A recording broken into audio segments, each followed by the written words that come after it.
Good morning, good evening, and good afternoon, depending on what side of the pond you're on, and welcome to exciting edition of Across the Pitch.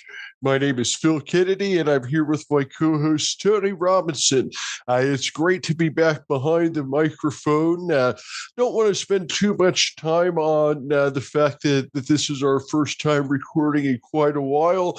Just want to focus on going forward and the fact that beginning with today's episode, we're starting a new format that we're going to be coming out with every Friday. We'll tell you a little bit more about that going forward. Before we do that, first and foremost, I want to thank Tony Robinson for keeping the brand alive these past 2 years, for his dedication to the brand of Accrington Stanley, for the time that he's spent going on opposing podcasts, and just all of the knowledge that he brings on a daily basis. I'm really, really looking forward to talking with Tony every week again. So thank you, Tony. And you're still over in Accrington, correct? Yeah, I'm just in the outskirts. I'm in Hyndburn, but only about 3 miles from the WHAM Stadium. So yeah, I'm not too far away, Phil. But nice to be back with you, and looking forward to moving this forward with you. I know people have been asking about the show and about you, and so there'll be people pleased to see that we are proceeding forward and doing what we can to analyze, promote, and publicize Accrington Stanley. Absolutely, and we can't thank the club enough for their support over the years. And as always, we're going to be an Accrington Stanley show first and foremost. Our new format is basically going to be that each week we're going to start off with a deep dive on Accrington Stanley's current upcoming match and most recent match or matches since our last recording. We are going to have guest appearances. We're excited about that. And we'll talk about that more later, but our standard show is going to be what we're doing today. We'll start off with Tony's deep dive on Stanley, and then I'm going to come in with a bit of gambling analysis. First on Stanley, then I'm going to run over a couple of other League Two picks, a couple of Premier League picks, and then we'll finish out with any closing discussions on Stanley. So tonight, or excuse me, on tomorrow, we have a very, very big match coming up at the WHAM Stadium that I'm assuming you're going to be at, Tony, where we're taking on Newport County, who are dead last in the table. Stanley is a fairly heavy favorite, which is a bit of an unusual thing, and we'll talk about that more later. But Tony, over to you. Yeah, thanks, Phil. Yeah, I'm going to be at the match tomorrow. Looking forward to it. This is my second to last match while I'm over. But just before we go into that, I just want to acknowledge the hospitality and the support and welcoming that I've received at Stanley from Andy Alt, Dave Burgess, and of course Warren Eastman, who've all taken time to talk to me when I've been at the club, and appreciate what we have done and what we are trying to do going forward. So, yeah, just to touch on the match tomorrow, it is definitely, as you refer to and people call it, is a 6-pointer, because it's such an important match. We're playing the bottom of the league, as you mentioned, Newport. And so it's must win at this point in the season. But I think it pretty well falls in that category because of where teams are sitting. And like, we're in 20th right now, and our points total, if we lose, is not it theoretically could put us in the bottom two, Phil. So it's an important match on many fronts. If you look at the goals scored for Stanley, we're at 7. Newport have outscored is actually 10. The advantage we have is that we've only conceded 13, and they've conceded 21. One of the things I've been sort of focusing on, Phil, is the player ratings and the team ratings, because I think it gives us some analysis Yeah, and I'm looking reasoning. forward to hearing your deep dive on these player ratings, and I think that'll be a great thing for you to go a little in depth on, explaining how that works this first time around. Because I think a lot of folks maybe see these player ratings and don't know what they're all about. Yeah, and it really does give you an explanation as to the result. It shows. I'll do well just to give a breakdown on the ratings. It's a real time system that is used and employed by the Premier League and all teams in the EFL. And they use various platforms. One of them, I think, probably the most well known, is Opta. And basically, what it is, Phil, is they measure the player based on goals, assists, passes, accurate passes or not, tackles, fouls, mistakes they made. For goalkeepers, it measures saves, etc., and also takes into consideration the opposition and also the player's position. So a defender will be rated somewhat differently than a striker or a midfielder.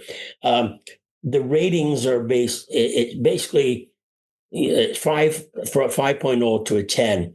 5.0 is poor. 5.0 to 5.9 is below average. 6.0 to 6.9 is average, which you'll understand when we go over some of the ratings where that ranks. 7.0 to 7.9 is good, so it's above average. 8.0 and 8.9 is very strong, and that's where if you get somebody scoring in that range, they're generally in the man of the match considerations. 9.0 to 9.9 is outstanding. Very rarely you see, and the 10, which is a perfect game, is I think is almost impossible to get. But as I say, they're measured on. Have you ever seen anybody get a 10 before? No, in fact, I haven't seen anybody get over a 9, Phil. In fact, a couple of the ones in the last 3 matches there's been a player 8.4, but that's been for Barnet. And just to sort of touch quickly on, if we look at the last 3 matches, and this will explain why they have lost these matches. Against Walsall, we had 2 players over 7. Brown was 8.1 and Caton was 7.2. The team average was 6.6. So that's average. So when you started the metric at 6 and you're only getting 6.6 as a team, that's average is not really going to cut it in for us winning games. For our American listeners here, in baseball, they have something called wins over replacement. Would you say that this statistical system would be kind of similar to your wins over replacement, where it's compared against a league average player and how your player does compared to a league average replacement?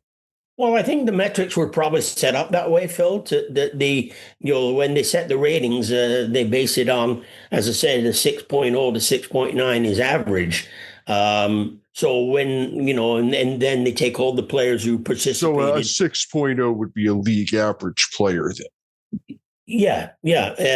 You want to look at a performance of over 7 would be considered good. And in fact, Barnet, when they lost to Barnet 2-0, we only had 2 players over 7, and the average was 6.7. The team average. The Barnet team was 7.4. They had 8 players in the squad that were 7 and over.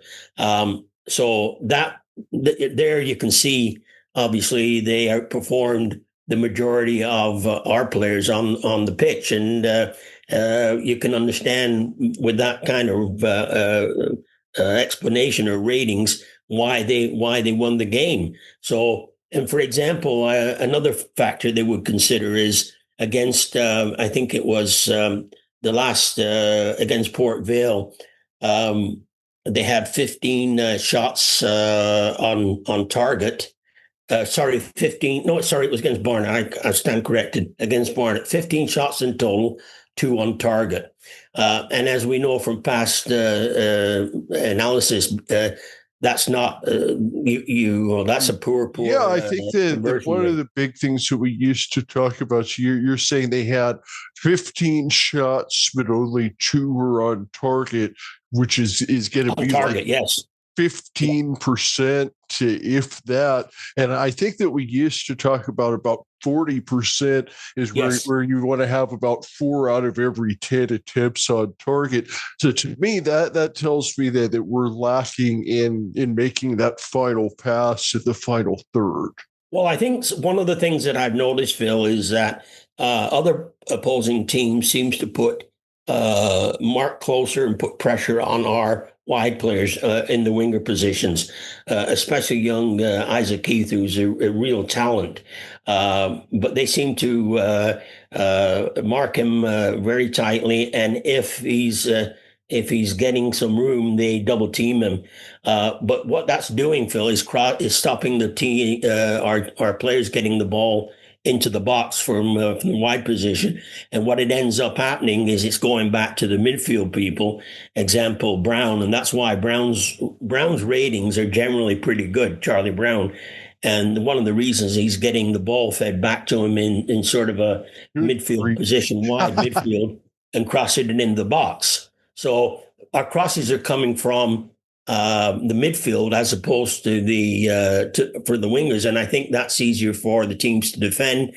And when we're getting the shot, it's either from outside the box or it's off target. Well, Tony, I think that is a spectacular breakdown of how the rating system works, and it really does help us to understand, kind of the how and the why of, the ball ending up in the back of the net or not ending up in the back of the net, if you will. And I think that's where all of the numbers break down to. And I think that what you're talking about, leads into what I'm going to talk about a lot in the gambling analysis section of the show. And that's the fact that, out of 11 matches this season so far, you have Newport County that has only managed the 10 goals, as you mentioned.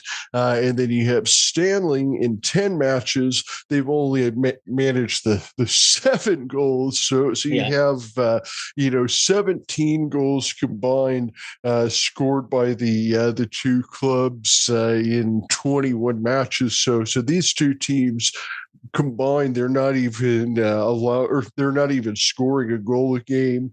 Like you mentioned, Stanley's defense has been pretty good.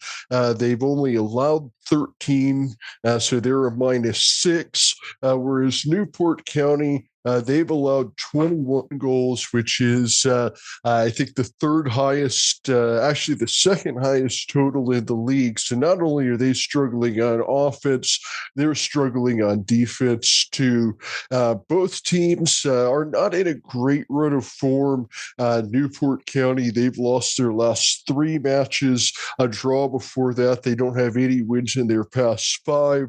Where you have Stanley, they've lost their past 2. They had a pair of wins before that. They are 2 wins, 3 losses in their last 5. Now, Stanley right now is at a -130. That's because they are both at home and they are considered to be the better club. That's not a great value because at that point, in terms of US dollars, you're betting $10 to win $7.70. I generally don't like to make a bet, especially especially on soccer because you have the draw coming in. Unless you're betting for at least even money, $10 to win $10. Now on other sports where you don't have the tie option, sometimes I'll look at a $10 to win $9 option. But in soccer, I really don't ever want to be betting less than even money unless somebody is just a heavy favorite and you're just sure they're going to win. Unfortunately, I don't think that I could say I'm sure Stanley is going to win this game. So I would actually kind of stay away from betting on this game in terms of an outright winner or loser. Now, on the other hand, when you're talking with two teams that have scored 17 goals and a combined 21 matches, you're looking at the game over under right now is set at 2.5 goals. If you're going to bet the over, you're going to get minus 132. So again, you're betting $10 to win about $7.80. If you're going to bet the under, however, the under 2.5, that's coming in at minus 104, where you're getting really close to even money there. You're betting $10 to win $9.60. So if you're of the mindset that you think that this game is going to end 1-0, 1-1, or 0-0, then there could be some value on that under as a straight up bet at under 2.5. Now, where I think the best values on this game in terms of an outright bet, though, are on the draw, which is at plus 270 right now, where you're betting $10 to win $27. So if you're thinking that this game is going to finish level, definitely worth putting some money on the draw. The other thing that I'm looking at is if you think it's going to be a really low scoring game, 0-0 or 1-0, then you can actually go on under 1.5 goals, which is at plus 265. And then that is going to be $10 to win 26.50. So if you have a strong feeling that the game is going to be a draw or a strong feeling that the game is going to go under 1.5 goals, both of those pay very well. The other things that I'm looking at, if you're going at a two-team parlay, if you're looking at your two-team parlays, if you're thinking Accrington's going to win, you can go with an Accrington win in under 2.5. That's going to pay you $29 on a $10 bet. To me, that might be your best bet on this game is the two-team parlay on an Accrington money line win under 2.5. You're going to pay out $29 on those, but you're going to need both of those to hit. If you were to bet on a tie and under 1.5, so basically the game is going to have to finish 0-0. But if you're very certain you think this is going to be a 0-0 game, which could happen, that would pay you 10-1. Or if you think that Accrington is going to win 1-0, you can take Accrington and under 1.5. That's going to pay you 6-1. Or you can bet exact scores. A 1-1 exact score is going to pay out plus 425. A 0-0 exact score is going to pay out plus 600. So what I'm looking at here is I can bet a tie and an under 1.5 and get 10-1 on that. Why in the world am I going to bet the 0-0 exact score at 600 when you're basically making the same bet? So if you think it's going to go 0-0, don't bet the exact score, bet the tie and the under 1.5. Or you can go with Accrington exact score 1-0, which is the plus 140, or excuse me, which is a plus 440. But once again, why in the world would you go with the Accrington 1-0 at plus 440 when if you go Accrington and under 1.5, that's going to pay you 6-1. Those are both the same bet. So my final betting advice on Accrington, and this is my kind of safety bet, if you will. This is going to pay you right around, I think, $8.50 on a $10 bet. So it's not a great payout. It's not actually linked to the result of the game in any way, and that would be Accrington 4.5 corners over. I've looked in their last two home matches; they had 8 and 5 corners respectively. So they've been over that number in each of their last two home matches, particularly their last home match against first place Walsall. They had the 8 corners against a much better team, obviously. So my kind of safest, biggest bet would be the over 4.5 corners for Accrington. I do have some other games to go over, but before I do that, Tony, do you have any questions or comments on the betting section on Accrington? Yeah, that's a really good in-depth analysis, Phil, and you are obviously very well versed on that part of it. Just out of interest, if I was to put, say, $10 or £10 down on a 2-1 Stanley win, what's my what would I be looking at? Well, if you're going to do, say, the £10 on a two-team parlay, what I was saying is the one that I like would be an Accrington win and under 2.5 goals. That's going to give you a payout of that's going to give you a payout of 29 quid on a 10 quid bet. And that's going to win you with basically a 2-0 or a 1-0 Accrington score is going to win you that. If you're feeling like it's going to be if you feel like it's going to be a 2-1 Accrington score, then you would want to parlay the Accrington win with the over. Let me ask you this before I make your betting recommendations, Tony. Are you leaning towards an Accrington win? Are you leaning towards a draw? Are you leaning towards a high score, low score? What are your thoughts? Well, my thought is, my prediction is a 2-1 Stanley win, because I think we're going to score, and I think 2 is achievable. We defensively. We've conceded more goals in the last few matches than we had at the start of the season. We're missing, and what's not going to help is that Matthews is out for the match with 5 yellow cards.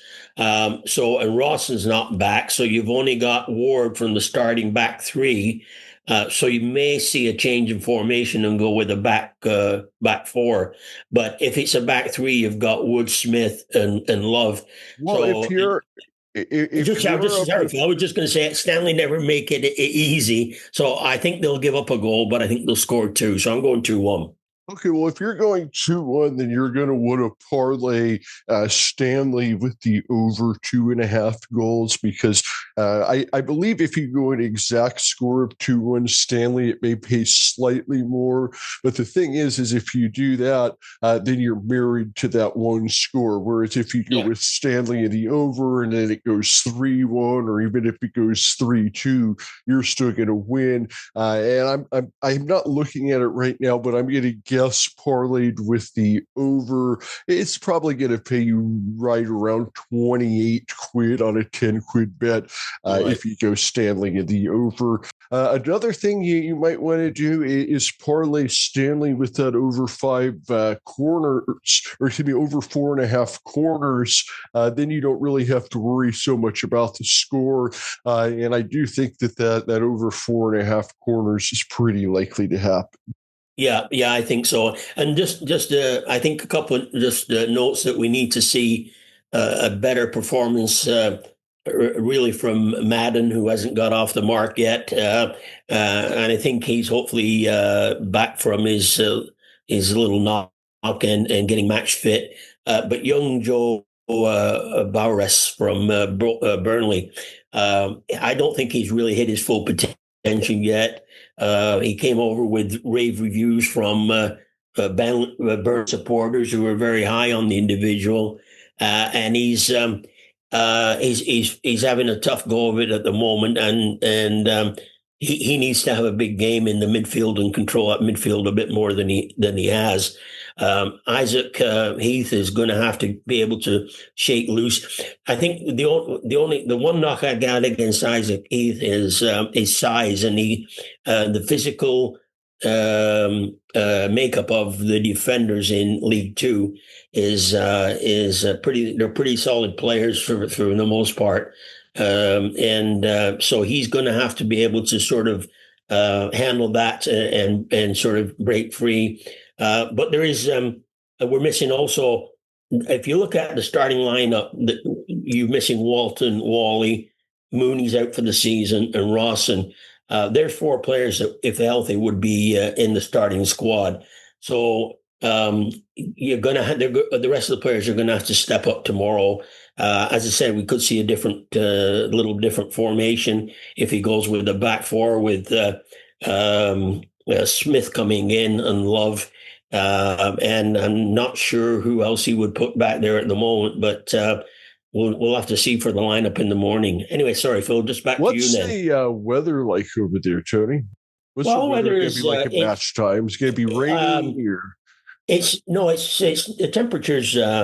I would say in the mid-teens Celsius for the match game tomorrow. I think it's supposed to be dry, so I don't think the weather will have any conditions. And of course, as always, the pitch is immaculate, so that's not going to be an issue. But scoring first is going to be the big. I agree, and especially because So Tony, you're saying 2-1. I'm going to go with 1-0 Stanley. I just think this is going to be a game where whoever scores first wins, and just as much trouble as these teams have scoring. I think it's going to be 1-0 to the Stanley. So I haven't put money down on this game yet, but I do think I'm going to be parlaying that Stanley win with the under 1.5.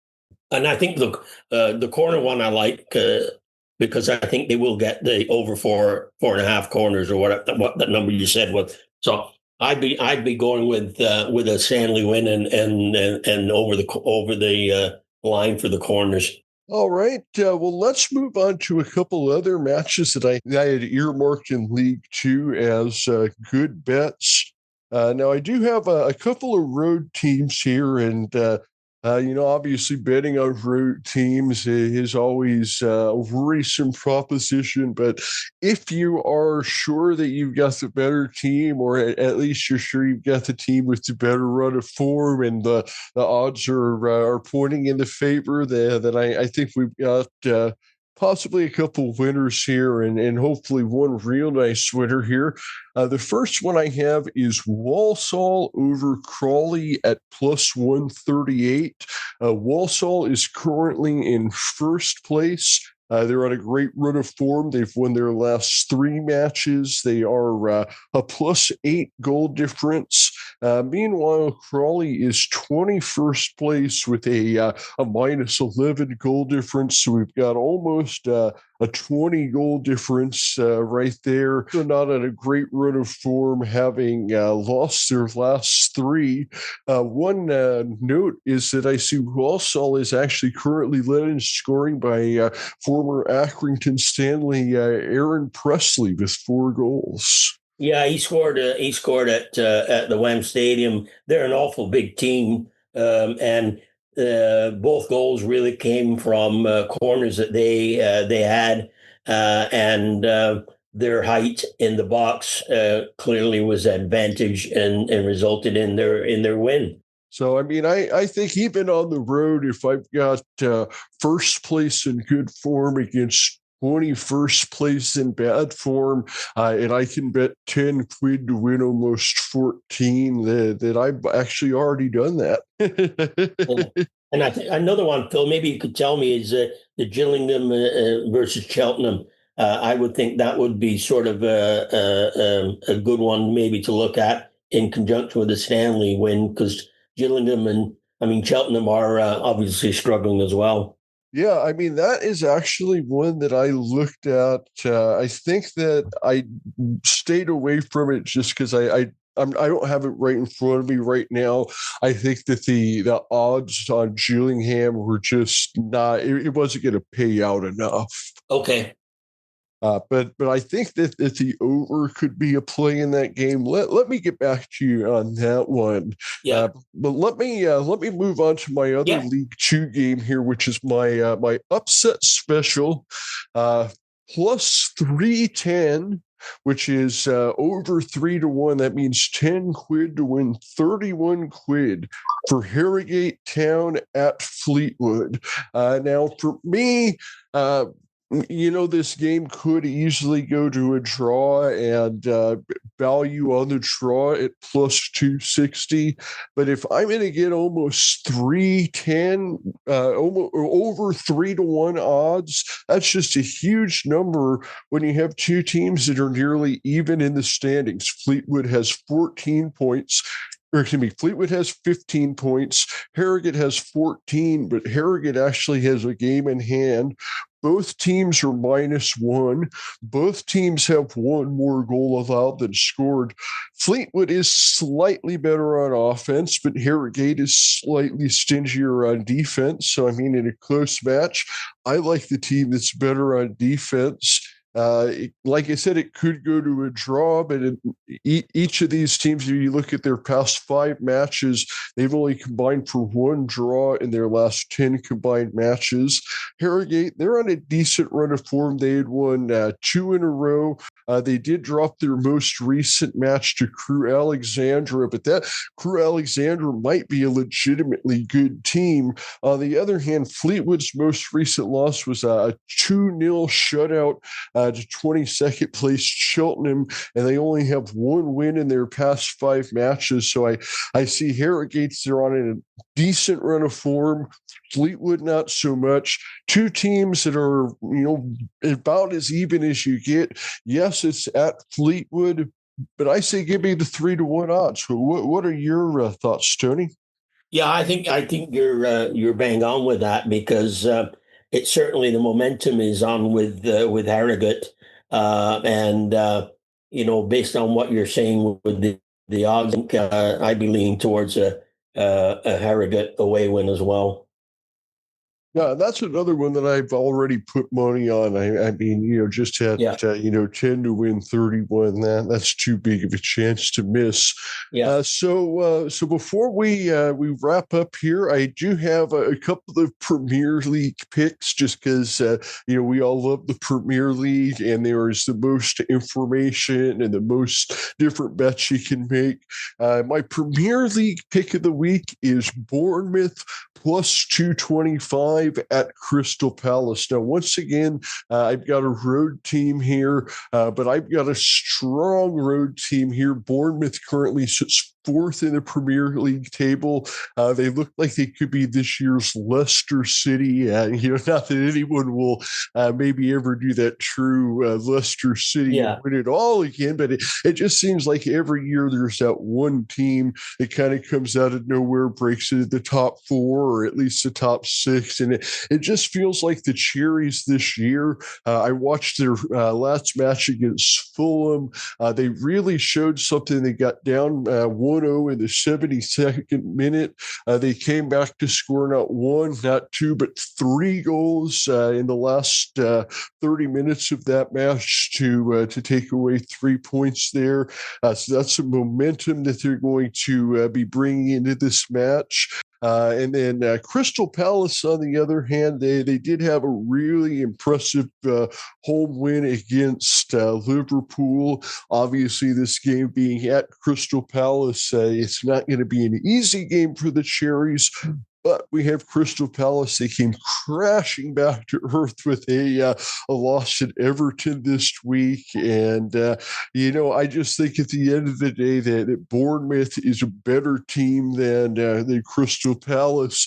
And I think this is a kind of game where Bournemouth is going to look at their schedule and they're going to say, if we're going to break into that top four, qualify for that Champions League money, this is a game that we need to take away. And that's why at plus 221, I say, 10 quid to win 22.50 on Bournemouth. That looks like a good buy to me. What are your thoughts, Tony? Yeah, well, if you look at the form yeah, Bournemouth has been a surprise, but they're I think when looking at it, they're undefeated in the last 5 or 6. Are they, Phil? Yeah, they're undefeated in their last six, I believe. Yeah, and Crystal Palace, I think their bubble might have burst. They were on such a good run and they lost. So yeah, I think that's an interesting one to look at, certainly on Bournemouth's point of view. And then my very last pick of the week here. This is my big player prop of the week. Now, with the big player prop of the week, what I'm looking at is something that has higher than 5-1 odds. Now, I'm not one of those people that goes out and looks for the crazy 50-1 stuff, because I mean, for the most part, yeah, it's great if you hit it, but you're probably throwing your money away. Up to about 10-15-1 you can hit. Once it starts getting above 20-1, I just think you're kind of wasting your money. So I kind of look for something that's between 5 and 10-1 that I think is a better value than that. In this week, I have Victor Gyökeres to score 2 goals or more against Fulham at plus 650. Now, this isn't a huge number for a guy to score 2 goals in one game, but, Gyökeres, he was a big money signing for Arsenal. He hasn't necessarily played poorly. He has scored, I think, 2 goals so far this year. So, I mean, it's not like he hasn't contributed, but he just hasn't had that big game yet. I think that if he's going to have that big breakout game, no better time to have it than at home against Fulham, especially if you saw last week's match. There was a little bit of a minor controversy where a penalty was given. Saka ended up taking it. It had something to do with Saka's 200th club appearance, and he wanted to score or something like that. Well, I had a bet on Saka, so I'm all okay with that last week. But it was announced that Gyökeres is the official penalty taker now. So if Arsenal is awarded a penalty this week, it will almost certainly be Gyökeres taking it. So the way I see things, you've got plus 650, which is 10 quid to win 65. All you really need is Gyökeres to get 1 goal from the run of play for Arsenal against Fulham at home, then them to get awarded a penalty sometime in the match. He converts on the penalty, and that's 65 quid. It's far from a sure thing, but I think it sounds better than 6.5-1. What do you think, Tony? No, I think you're on the mark there. I think it's never a sure thing to get a penalty, but when if they do get one, there's a 75-80% chance that he scores. So I think you're in. You could be onto something there. Yeah, I mean, a brace is never a sure thing, but if a guy's ever been set up to get a brace, sounds like it could be this week. Well, Yep. Tony, that's all I had on the betting front. So, any parting thoughts before we wrap up? Well, one of the things I hope tomorrow they can attack the Clayton end in the second half, because they always seem to have better results when they do that. And the record when scoring first is really good. So I think it's a tough match, and I if they get the first goal, you're going to hear some relief somewhat in the stadium. But if they go behind the goal and they're having to fight back, that's when they can be opened up if they push forward. And I think that'll be a tougher assignment. But I'm looking for a win. It's as I say, it's a must win 6-pointer. Yeah. So Oh, yeah. hopefully there's a good crowd, and Stanley can step up. I'm envious of you being able to be in the stands tomorrow for what is sure to be a heck of a match. Like you said, Tony, whoever scores first is exceptionally important because I do have a feeling this is going to be a 1-0 game one way or another. Let's hope that's to the Stanley. I will definitely be up early here watching footy tomorrow in the U.S. You enjoy your afternoon pints at the WHAM. And until next time, on Stanley on. On Stanley on, Phil. Cheers, Tony.